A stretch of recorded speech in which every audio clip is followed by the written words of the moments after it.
నమస్తే, నేను ప్రశాంత్. కవిత గారు అఫీషియల్ గా ఏదైనా పార్టీ పెట్టబోతున్నారా, లేదంటే కాంగ్రెస్ పార్టీలో చేరబోతున్నారా, లేదంటే ఇంకా ఇతర పార్టీలో ఎందులో అయినా చేరబోతున్నారా అనే విషయాలు అయితే తెలుసుకుందాం. దీని గురించి అయితే మాట్లాడేందుకు ప్రస్తుతం మనతో పాటు సీనియర్ జర్నలిస్ట్ సిఎస్ రావు గారు ఉన్నారు. నమస్తే అండి. నమస్తే సార్. ఏంటి సార్, కవిత గారు చాలా రోజుల నుంచి తన న్యూస్ అయితే చాలా వైరల్ అవుతుంది. ఇతర పార్టీలో చేరబోతున్నట్లు, లేదు కొత్త పార్టీ పెట్టబోతున్నట్టు, లేదు కాంగ్రెస్ లో కూడా చేరబోతుంది అన్నట్లుగా అయితే చాలా వార్తలు అయితే వినిపిస్తూ ఉన్నాయి.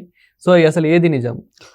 రీసెంట్గా జరిగినటువంటి నిర్ణయం దాన్ని తీసుకుంటే కనుక ఆవిడ ఏదో ఒక దీర్ఘకాలికమైనటువంటి ఒక ఆలోచనతోటి స్టెప్స్ చేస్తున్నారు రాజకీయంగా అని చెప్పి అనుకోవచ్చు. ఏంటంటే రైలు రోకోకి పిలుపునిచ్చారు 17వ తారీఖున.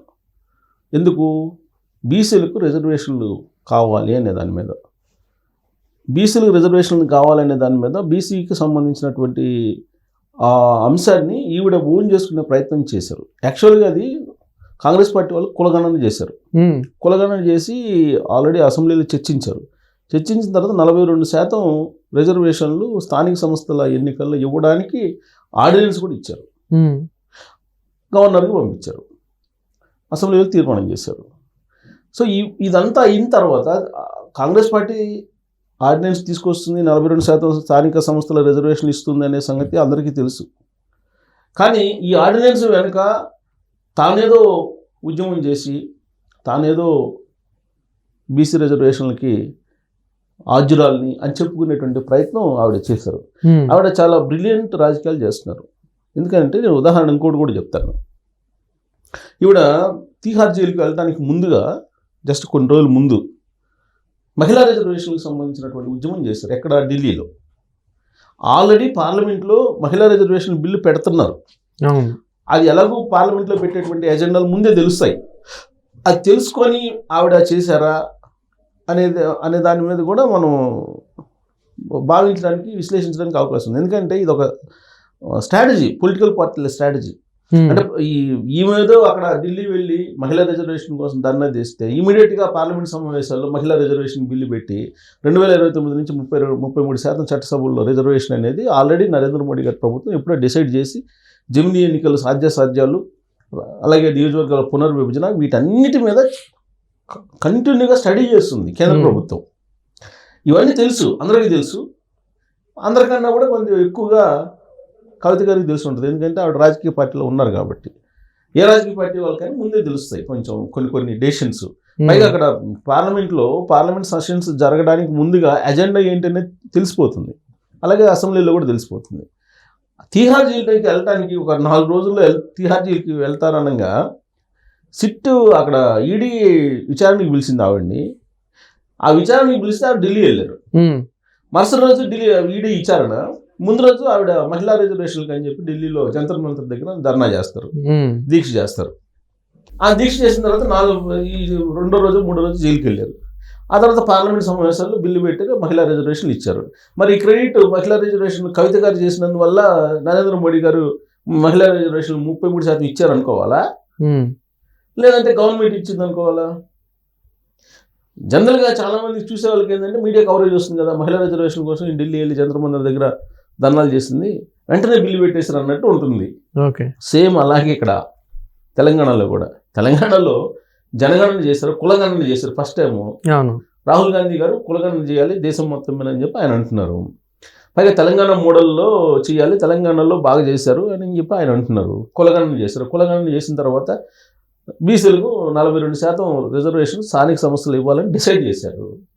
డిసైడ్ చేసిన దాని మీద రైలు రోకో పిలుపునిస్తారు ఈవిడ. ఇప్పుడేమంటారు? ఆర్డినెన్స్ ఓకే చేయలేదు, ఆర్డినెన్స్ పాస్ చేసింది కదా గవర్నమెంట్, రిజర్వేషన్లు ఎందుకు అమలు చేయట్లేదు?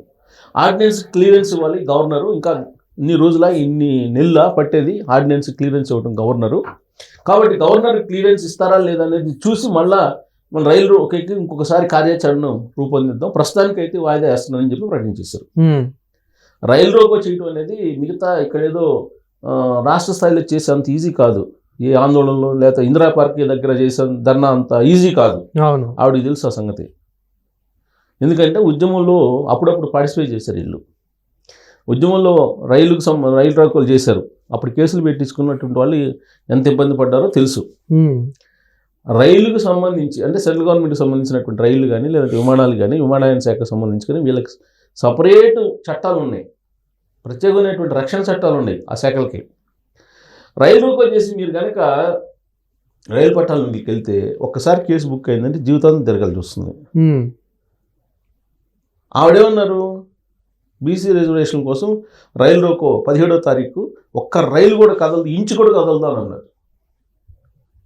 తనదైనటువంటి భాషలో ఇంచు కూడా కదలదు, ఒక రైలు కూడా కదలటానికి లేదు, నేను పిలుపునిస్తున్నాను అన్నారు. ఎవరు పిలుపునిస్తారు? బీఆర్ఎస్ పార్టీ తరఫు నుంచి పిలుపునిచ్చారు ఆవిడ, లేదంటే తెలంగాణ జాగృతి తరఫు నుంచి పిలుపునిచ్చారా? సరే, ఒక్కరు కూడా కదలలేదు. ఇందిరాపార్క్ దగ్గరే వాళ్ళ నాన్ని చంద్రఘోష్ కమిషన్ దగ్గర ఆధార్ కమ్మంటే నోటీసులకి దానికి వ్యతిరేకంగా ధర్నా చేస్తేనే రాలా బీఆర్ఎస్ పార్టీ వాళ్ళు. ఈ రైలు రోడ్డుకి పిలుపునిస్తే ఏమొస్తారు? స్పందన లేదు. ఆ సంగతి తెలుసు ఆవిడకి. నైస్గా స్కిప్ అయ్యారు.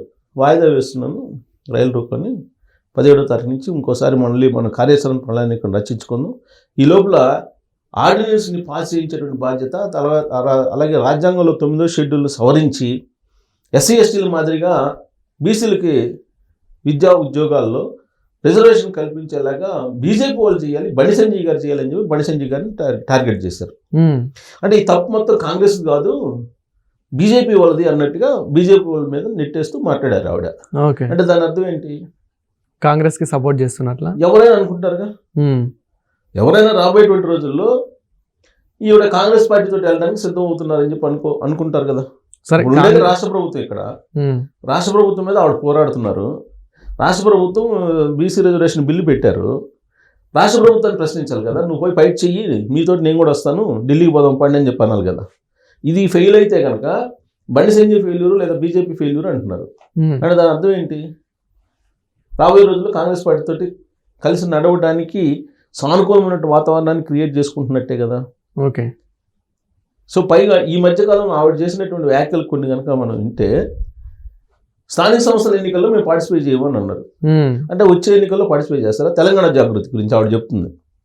స్థానిక సంస్థలో తెలంగాణ జాగృతి పోటీ చేయదు అంటే జనరల్ ఎలక్షన్లో పోటీ చేస్తారనే కదా అర్థం.